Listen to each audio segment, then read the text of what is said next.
Hi, I'm Ben Marks, and thank you for joining me. The topic that we'll be exploring today are the strategies and tactics that people use to survive adverse situations like food insecurity and homelessness. With me to help answer that question is Chrissy Canganelli.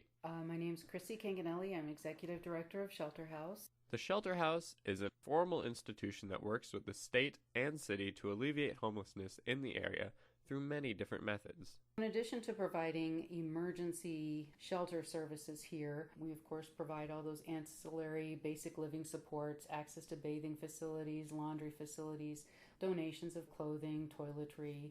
Each one of those services are regulated and monitored not only by the shelter, but by the government to make sure that they do not violate any code.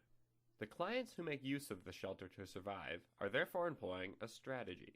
However, they also utilize a range of tactics to survive day to day, such as relying on family for shelter. Chrissy says the consistent social support system is hard to obtain in lower income communities. You can't live with people who are renting and stay with them indefinitely.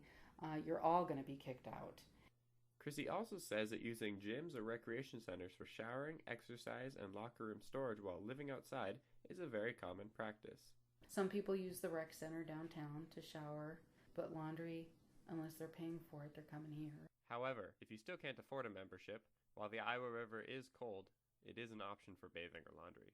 It's interesting, people who are living outside and have done it for years, they know how to take care of themselves, especially the older guys. The community of homelessness then becomes almost a tactic in and of itself, a way of passing knowledge down to future generations. I mean, they know how to protect from the elements and what to do to cut the wind, and they can tell people who don't. It's interesting, some of the conversations. They'll know somebody who's not done it before, and if they're trying, that's not going to work. During the summer, Chrissy says, sleeping outside is very common and not much of an issue, even in the extreme heat. However, winter, it's a different deal. And people think that somehow we're seeing more people or something. We're not. We have 70 people here every night. We're turning away people every night. The same thing in the winter.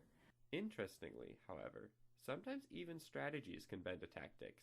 The Iowa City Police Department opened up City Hall during the last winter and would let people just come in because it was so bitterly cold. Finally, perhaps the most important tactic homeless individuals use to survive is not in how they find shelter or food, but in how they view themselves. There's a lot of coping mechanisms and masking behavior that I've seen and that my staff see in people where they have this bravado and it'll come off as an arrogance. And when you start to dig a little deeper, they're just covering a whole lot of pain.